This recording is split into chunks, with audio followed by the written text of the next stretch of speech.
तो फिल्म के शुरुआत में हम रिया नाम की लड़की से मिलते हैं जो एक भयानक सपने से जाग जाती है। वो अपने रूम से बाहर निकलती है और पाती है कि उसके ग्राउंड स्पेस स्टेशन का बहुत ही बुरा हाल था। सब कुछ तहस नहस था। देन पावर शॉर्टेज की वजह से अंधेरा था और सबसे भयानक बात यह थी कि हर तरफ खून के निशान थे। स्पेस स्टेशन का सिस्टम लगातार कुछ वार्निंग मैसेजेस अनाउंस कर रहा था। रिया यहाँ काफी परेशान हो जाती है और अजीब बात यह थी कि रिया को कुछ भी याद था ही नहीं। तभी उसे एक आदमी की बॉडी दिखती है और उसके कपड़ों से ऐसा लग रहा था कि वो भी एक क्रू मेंबर ही रहा होगा। रिया टॉर्च लेकर स्पेस स्टेशन में इधर उधर भटकती है और आगे उसे एक और क्रू मेंबर की बॉडी मिलती है। नाउ आखिरकार रिया को स्टैंड बाई पावर का बटन मिलता है जिसे ऑन करते ही मेन डोर खुल जाता है। वो बाहर निकल के देखती है कि वो किसी दूसरे प्लेनेट पे है जहां हल्की हल्की स्नोफॉल भी हो रही थी। रिया इस प्लेनेट को एक्सप्लोर करते हुए कुछ दूर जाती है जहां उसे किसी इंसान की शैडो दिखती है। रिया उसे आवाज देती है और उसकी तरफ इशारा करती है और रिया नोटिस करती है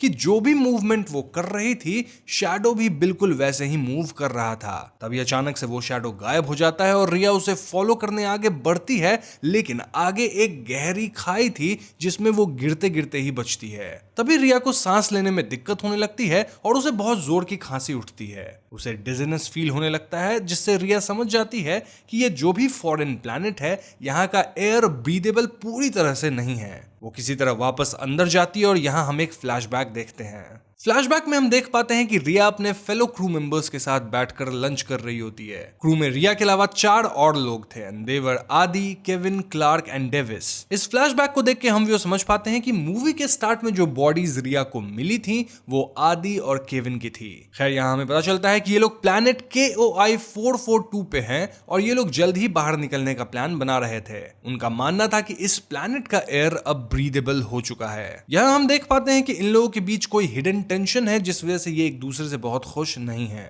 खैर तो हम एक बार फिर प्रेजेंट टाइम में स्विच करते हैं जहां रिया ग्राउंड स्टेशन में आ चुकी थी और वो फर्स्ट एड बॉक्स में रखे पैचेस को यूज करती है जिससे उसकी हालत बेटर होती है। देन वो फ्रेश होती है और बार बार खुद से ये सवाल करती है कि आखिर वो है कौन। हम देख पाते हैं कि उसे ढेर सारे चोट लगे हुए होते हैं। नाउ रिया अपने क्रू मेंबर केविन के रूम में जाती है जहां उसे ग्राउंड स्पेस स्टेशन के सिस्टम की इंफॉर्मेशन मिलती है, साथ ही अपनी एक पुरानी वीडियो भी मिलती है। तभी उसके शिप का सेंस मूवमेंट डिटेक्ट करता है और रिया डरते हुए बाहर जाती है जहां वो एक आदमी को शिप में एंटर करते हुए देखती है। रिया उस पर चाकू से हमला कर देती है पर वो आदमी अपनी स्पेस सूट की वजह से बच जाता है। रिया के पूछने पे वो आदमी अपना नाम ब्रायन बताता है। इनफैक्ट ब्रायन तो इनका ही क्रू मेंबर लग रहा था। ब्रायन ऊपर ऑर्बिटर में था टू मॉनिटर द ऑर्बिट्स और वो नीचे इसलिए आया था क्योंकि उसे रिया की डिस्ट्रेस कॉल मिली थी। ब्रायन के हिसाब से डिस्ट्रेस कॉल में रिया बताई थी कि क्लार्क को साइकोटिक ब्रेक आया है, लेकिन दोस्तों रिया को तो ये सब कुछ याद ही नहीं था। रिया यहाँ ब्रायन को केविन की बॉडी दिखाती है और क्लार्क आसपास दिख नहीं रही थी, जिससे ब्रायन और रिया अज्यूम करते हैं कि क्लार्क ही सभी को समाप्त करी होगी। खैर आगे ब्रायन एक मोबाइल डायग्नोस्टिक और सर्जरी बॉक्स लेकर आता है और इसे आप मेडिकल बॉट कह सकते हो जो कि इतना एडवांस्ड है कि ये सर्जरी तक करने में सक्षम है। ये मेडबॉट रिया को स्कैन करके उसके कट्स वगैरह को स्टिच करता है और इस पॉइंट पे फाइनली हमें ब्रायन से पता चलता है कि आखिर रिया और उसकी क्रू इस प्लैनेट पे आए कैसे। बेसिकली इनका क्रू एक मिशन पे था जहां इन्हें एक हैबिटेबल प्लैनेट ढूंढना था। ब्रायन बताता है कि इस प्लैनेट पे आने से पहले उनके 6 मिशंस ऑलरेडी फेल हो चुके थे। ये उनका 7वां एंड फाइनल मिशन था और इस मिशन का नाम वेसल F है। ब्रायनाइट्स की इनका होम प्लैनेट अर्थ अब ओवर पॉपुलेट हो चुका है जिसके कारण वहां के नेचुरल रिसोर्सेज भी खत्म हो रहे हैं। इसलिए ह्यूमंस अब स्पेस में दूसरे हैबिटेबल प्लैनेट्स ढूंढ रहे हैं और इसी सर्च में ये क्रू इस प्लैनेट पे पहुंची विच इज KOI 442 जिसका निकनेम इन्होंने ASH यानी कि ऐश रखा है। रिया यहाँ ब्रायन से अपने बारे में पूछती है और ब्रायन कहता है कि रिया को अपनी मेमोरी को नेचुरली रिकवर होने का टाइम देना चाहिए। अब नेक्स्ट सीन में रिया सो रही होती है कि तभी अचानक उसकी नींद खुलती है क्योंकि उसे ऐसा लगा था मानो कोई उसके कमरे के डोर पे है। तभी उसे एक डिस्फिगर्ड फेस दिखता है और रिया इसे बस एक हैलुसिनेशन समझकर वापस सो जाती है। नाउ अगले सीन में हम रिया को ग्राउंड स्पेस स्टेशन के बाहर देखते हैं जहां वो केविन की बॉडी को डिस्पोज करती है। इसके बाद रिया कहती है कि मोस्टली क्लार्क बाहर ही होगी और ये सुन के ब्रायन वाज लाइक कि अगर वो बाहर है तो जल्द ही उसकी ऑक्सीजन खत्म हो जाएगी। रिया ब्रायन से कहती है कि शायद वो दोनों क्लार्क को ढूंढ सकते हैं, पर इस पे ब्रायन वाज लाइक कि रिया को उसे भूल जाना चाहिए और अपने मिशन पे फोकस करना चाहिए। वो बताता है कि उनकी ऑक्सीजन सप्लाई अब खत्म हो रही है और उन्हें जल्द से जल्द यहाँ से निकलना होगा। ब्रायन के हिसाब से 12 घंटे बाद उनका ऑर्बिटर लाइनअप होगा और तभी उन्हें भी इस प्लैनेट से टेक ऑफ करना होगा। तो हाँ, रिया वापस अंदर आ जाती है और उसे एक बार फिर हेलुसिनेशंस आने लगते हैं। एक विजन वो देखती है कि उसने ही सिजर्स यानी कि कैंची से आदि पे अटैक किया था। यहाँ हम देख पाते हैं कि आदि बिल्कुल भी नॉर्मल बिहेव नहीं कर रहा था, जिस वजह से ही शायद रिया उस पर अटैक करी थी। बट द क्वेश्चन इज कि आदि ऐसा बिहेव कर क्यों रहा था। इस पॉइंट तक रिया अपने विजन से परेशान हो गई थी और ऐसे में वो एक साथ 2 फर्स्ट एड वाली पैचेस लगा लेती है, जिससे वो शांत होती है। अब अगले सीन में हम इस प्लैनेट पे सैंड स्टॉर्म आते देखते हैं। ब्रायन के अकॉर्डिंग यहाँ के सैंड स्टॉर्म्स बहुत इंटेंस होते हैं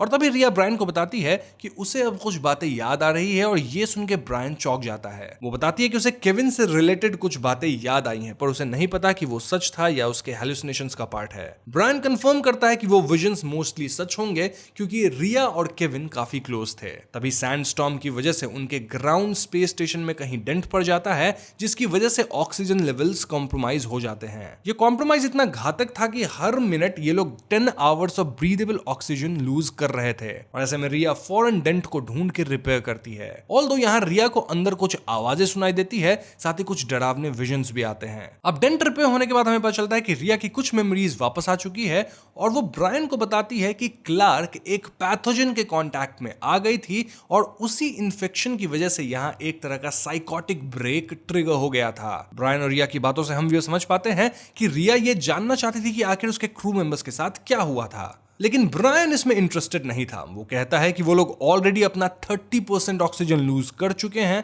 और उनके पास बिल्कुल भी टाइम नहीं है कुछ और सोचने का। या उसकी बात नहीं मान रही होती है कि तभी ब्रायन उस पर चिल्ला देता है। वो कहता है कि उनके पास सिर्फ आज रात ही है, वरना वो लोग भी सर्वाइव नहीं कर पाएंगे। अब अगले सीन में हम रिया को केविन के रूम में देखते हैं और उसे उन दोनों की कुछ बातें याद आती है और तभी रिया को एक विजन आता है जिसमें वो एक डिफरेंट प्लैनेट पर लेटी हुई थी और उसके ऊपर एक ड्रोन हॉवर कर रहा था। वो वहां केविन को भी देखती और उन दोनों के बीच में एक पिट था। ये पिट देखने में बहुत ही मैकेनिकल था, जैसे उसे किसी ह्यूमन या इंटेलिजेंट बीइंग ने बनाया हो। तभी केविन रिया से कहता है कि उसे दर्द हो रहा है और ये कहते हैं सीन वापस ग्राउंड स्पेस स्टेशन में आ जाता है और रिया केविन को उसी सिजर से स्टैब कर रही होती है। तभी रिया डर के जाग जाती है और वो केविन के रूम में ढूंढती है जहां उसे वही सिमिलर ड्रोन एक्चुअल में दिखता है। अब क्योंकि ग्राउंड स्पेस स्टेशन के सारे कंप्यूटर्स काम नहीं कर रहे थे, इसीलिए वो मेडिकल बॉट का यूज करती है ड्रोन के डेटा को निकालने के लिए। यहां उसे बहुत सारे फुटेजेस मिलते हैं और एक फुटेज में हम देख पाते हैं कि 4 क्रू मेंबर्स स्पेस सूट्स में इस प्लैनेट के एक लोकेशन पर जाते हैं। अब यहां हमें वही मैकेनिकल पिट दिखता है जो रिया को सपने में दिखा था।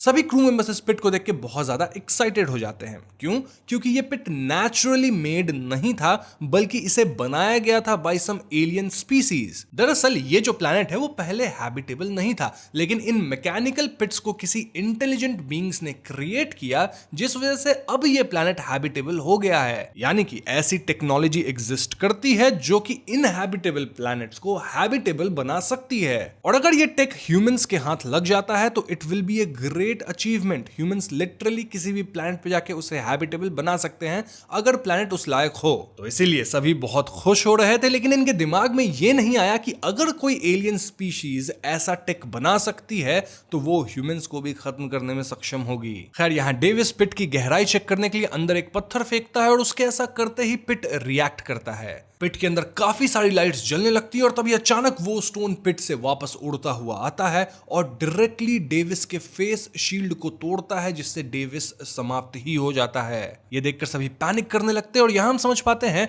कि रिया को जिस डिसफिगर्ड फेस के विजन्स आ रहे थे वो डेविस का ही फेस था। सारे क्रू मेंबर्स पैनिक स्टेट में होते हैं, पर तभी उस मैकेनिकल पिट से इलेक्ट्रिक स्टॉर्म निकलता है और आसपास जितने भी और पिट थे वो सब भी वैसे ही रिएक्ट करते हैं। सारे स्टॉर्म्स एक हाइट पे जाके यूनाइट होते हैं। सो यस, रिया ये सब देखकर शॉक्ड रह जाती है कि तभी वहां ब्रायन आता है और उससे पूछता है कि वो क्या कर रही है। रिया ब्रायन को कन्फ्रंट करती है और सब कुछ एक्सप्लेन करने को कहती है। क्यों? क्योंकि ब्रायन उनका कैप्टन था और वही सारे ऑर्डर्स दिया होगा। इनफैक्ट रिया और उसके क्रू को भी उसने ही पिट का लोकेशन भेजा था, यानी ब्रायन को इस सब बारे में पता था। इस पॉइंट पे ब्रायन बताता है कि उनका स्टॉर्म की वजह से कनेक्शन ब्रेक हो गया था और शिप में क्या हुआ उसे कुछ भी नहीं पता है। हाँ, उससे पहले का लेकिन उसे सब कुछ मालूम है। यहाँ इन दोनों में बहस हो जाती है और रिया रिवील करती है कि केविन और आदि को उसने ही मारा है, पर उसे याद नहीं कि उसने ऐसा क्यों किया। ये सुनकर ब्रायन को रिया पे ही शक होने लग गया था। अब इस पॉइंट पे दोस्तों हमें पता चलता है कि रिया जो पैचेस यूज कर रही थी वो दरअसल उसकी मेमोरी को वापस आने से रोक रही थी। ब्रायन नहीं चाहता था कि रिया की मेमोरी वापस आए ताकि रिया सिर्फ मिशन पे फोकस करे। बेसिकली ये पैचेस ऐसे काम करती है कि इससे आपकी नॉर्मल मेमोरी यानी कि जो आपकी पर्सनल मेमोरी है, लोगों के साथ रिलेशनशिप्स वाली, वो सारी सप्रेस हो जाएगी, लेकिन आपकी टेक्निकल स्किल्स वगैरह इंटैक्ट रहेंगे। जैसे रिया अपने काम वगैरह सब परफेक्टली कर सकती है शिप पे, उसे सब पता होगा क्या कैसे हैंडल करना है, बस उसे पर्सनल चीजें याद नहीं रहेंगी। ब्रायन का कहना था कि उन सब ने इतना कुछ सैक्रिफाइस किया और अब उनके पास प्रूफ है कि यहाँ कोई ऐसी इंटेलिजेंट लाइफ फोर्स है जो एक पूरे प्लैनेट को मोल्ड कर सकती है। ये एक बहुत बड़ा अचीवमेंट है और इसीलिए अभी साइड ट्रैक होने का टाइम नहीं है। इसके बाद ब्रायन रिया के रूम में जाता है और उसे पैच लगाने को कहता है। रिया मान नहीं रही होती है, इसलिए वो खुद ही पैच लगा के वहां से चला जाता है। अब इससे पहले कि पैच अपना इफेक्ट शुरू करता, रिया उसे हटा देती है और तभी उसे कुछ मेमोरीज दिखती है। वो देखती है कि लैब में आदि उस पर अटैक करने की कोशिश किया था और आदि यहाँ बिल्कुल भी नॉर्मल नहीं दिख रहा था। उसे देखकर ऐसा लग रहा था मानो वो कोई ज़ॉम्बी हो। तभी सेल्फ डिफेंस में रिया आदि को सिजर्स यानी कि कैंची से समाप्त करी थी। इस विजन से रिया को समझ आता है कि सिर्फ क्लार्क ही नहीं बल्कि बाकी सब भी उस पैथोजन इन्फेक्शन से अफेक्टेड थे। ये सब देख के रिया ब्रायन को ढूंढने जाती है, पर उसे ब्रायन की जगह क्लार्क मिलती है जो अब भी स्पेस सूट पहन रखी थी। जी हाँ दोस्तों, रिया उसे छुपकर ब्रायन को ढूंढती है, लेकिन उसे यहाँ ब्रायन की बॉडी दिखती है। अगेन दिस वाज शॉकिंग, लेकिन तभी क्लार्क रिया पे अटैक कर देती है और रिया उस पे फायर गन से अटैक करती है। इन दोनों में काफी फाइट होती है, जिसके अंत में रिया क्लार्क के स्पेस सूट में पानी भर देती है, जिसके कारण क्लार्क उसमें डूब जाती है और ऐसे में रिया खुद को बचा भी ली है। इस प्रोसेस में शायद क्लार्क समाप्त भी हो चुकी थी और रिया यहाँ मेडबॉट की हेल्प से क्लार्क की बॉडी को स्कैन करती है, जो कि नो इन्फेक्शन फाउंड शो करता है, यानी कि क्लार्क एकदम ठीक थी और रिया यहाँ क्लार्क को इन्फेक्टेड समझ के उसे खत्म कर दी। तभी ग्राउंड स्पेस स्टेशन का सिस्टम अनाउंस करता है कि उनका ऑर्बिटर लाइनअप हो चुका है। ऐसे में रिया स्पेस सूट पहनकर बाहर निकलती है और क्लार्क की बॉडी को डिस्पोज करती है। देन रिया ऑर्बिटर से कनेक्ट करने की कोशिश करती है, लेकिन उसे यह करना नहीं आता था, इसलिए वो सिग्नल नहीं भेज पाती। फ्रस्ट्रेट होकर वो पैचेस लगाती है और फिर ब्रायन की बॉडी को मेडबॉट से स्कैन करती है। अब यहाँ एक अजीब बात थी, वो ये कि मेडबॉट के अकॉर्डिंग ये जो बॉडी स्कैन हुई थी उसे खत्म हुए 51 आवर्स से ऊपर हो चुके थे, यानी कि ब्रायन 51 आवर्स पहले ही समाप्त तो हो चुका है। और अगर ऐसा है तो फिर पिछले कुछ घंटों से रिया के साथ कौन था? तभी ground space station system abnormal activity detected और unusual life form detected announce करता है। रिया रूम से निकलती है और तभी एक शैडो ब्रायन का फॉर्म लेता है। रिया को समझ आता है कि ये जो भी है इसने रिया का यूज किया है क्लार्क को मारने के लिए। इनफैक्ट वो इन्फेक्शन और कोई नहीं बल्कि ये फेक ब्रायन या फिर एलियन पैरासाइट है। और मूवी के स्टार्ट में रिया को जो शैडो दिखा था वो यही था। फेक ब्रायन रिया को पैरालाइज कर देता है और उसके हेड वुंड में अपने फिंगर्स को इंसर्ट करता है। अब सीन फ्लैशबैक में शिफ्ट होता है, जहां हम देख पाते हैं कि इनके स्पेस स्टेशन के मैकेनिकल पार्ट को इंटेलिजेंट एलियन फोर्स ने ब्रीच कर दिया था, जिसकी वजह से यह सारा सिस्टम बंद हो गया था। जब ऑर्बिटर को यह सिग्नल मिला था तो रियल ब्रायन एक स्पेस क्राफ्ट में ऑर्बिटर से नीचे आया। यहाँ स्पेस स्टेशन में रिया और क्रू जब कंप्यूटर्स को खोलकर इंस्पेक्ट कर रहे थे तब उन्हें एक पैरासाइट दिखता है जो कि इनके पूरे स्पेस स्टेशन को ब्रीच कर दिया था। रिया इसका सैंपल लेती है ताकि इसे स्टडी कर सके। तभी ब्रायन इंटर करता है और डेविस के बारे में पूछता है। आगे हम सभी को साथ बैठे देखते हैं और सभी ब्रायन से पूछते हैं कि नेक्स्ट लाइनअप कब है। इस सीन से हम समझ पाते हैं कि आदि यहां से निकलने का प्लान कर रहा था, बट रिया उन सबसे कहती है कि यही उनकी अपॉर्चुनिटी है कि वो फाइनली सॉल्यूशन फाइंड कर पाएंगे। सॉल्यूशन से मतलब है कि नए प्लैनेट पे ह्यूमैनिटी को सेटल करवाया जा सकता है। यहाँ सभी उसकी बात मान लेते हैं। देन रिया उस पैरासाइट का सैंपल लेती है और स्टडी करना शुरू करती है। उसे पता चलता है कि इस पैरासाइट के पास सेल्फ रेप्लिकेटिंग टेक्नोलॉजी थी। देन आदि वहां आता है और तभी वो पैरासाइट सैंपल बॉक्स को तोड़कर बाहर आ जाता है और खुद को आदि से अटैच कर लेता है। इसके बाद वो आदि को कंट्रोल करने लगता है और इसलिए आदि एक ज़ॉम्बी की तरह बिहेव करने लगा था। यहाँ हम समझ पाते हैं कि यह पैरासाइट इंसान के ब्रेन को कंट्रोल कर सकता है। तभी वहां केविन आता है और वो और आदि फाइट करते हैं।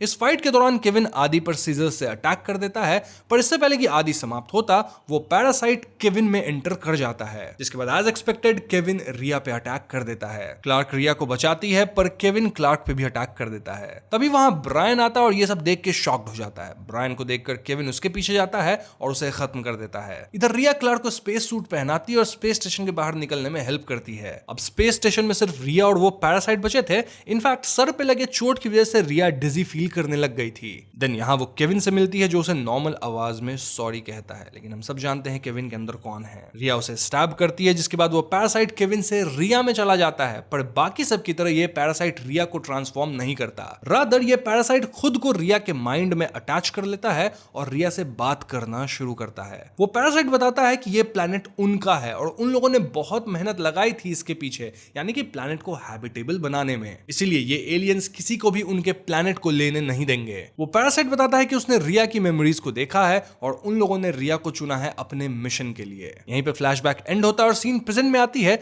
जहां रिया कहती है कि उसे ये रोल अज्यूम नहीं करना, बट वो रिया की बात नहीं मानते। तभी रिया अपने पैचेस हटा देती है और उसकी मेमोरी से फेक ब्रायन हटने लगता है। पैचेस ना होने की वजह से अब उसका ब्रेन नॉर्मल काम कर रहा था। वो खुद को मेडबॉट से स्कैन करती है और यहाँ मेडबॉट फॉरेन पैरासाइट डिटेक्ट कर लेता है और रिया को ऑप्शन देता है कि क्या वो इसे हटाना चाहती है। रिया यस सेलेक्ट करती है और मेडबॉट उसके घाव में इंसिजन करता है और इस पैरासाइट को रिमूव करता है। ऐसा करते ही उसकी सारी मेमोरीज वापस आ जाती है। रिया भी रिकवर कर ही रही होती है कि तभी हम बैकग्राउंड में ब्रायन की बॉडी को उठते देखते हैं। एक बहुत ही बड़ा पैरासाइट ब्रायन की बॉडी को कंट्रोल करते हुए रिया पे अटैक कर देता है। रिया खुद को बचाने के लिए पास पर स्क्रू ड्राइवर से उस पर अटैक करती है। वो किसी तरह स्पेस सूट पहनती है और वहां से बचकर लैब में जाती है। वहां वो एक फ्लैमेबल केमिकल की हेल्प से उस पैरासाइट को जलाकर खत्म करती है। लास्ट सीन में हम पूरे स्पेस स्टेशन को जलते हुए देखते हैं और रिया भागते हुए उस स्पेस क्राफ्ट तक जाती है जिसमें ब्रायन नीचे आया था। वो इसे स्टार्ट करने में सक्सेसफुल रहती है और सेफली प्लैनेट KOI 442 या ऐश से बाहर निकल जाती है। अब आउटर स्पेस स्टेशन देख के रिया को अपने क्रू की याद आती है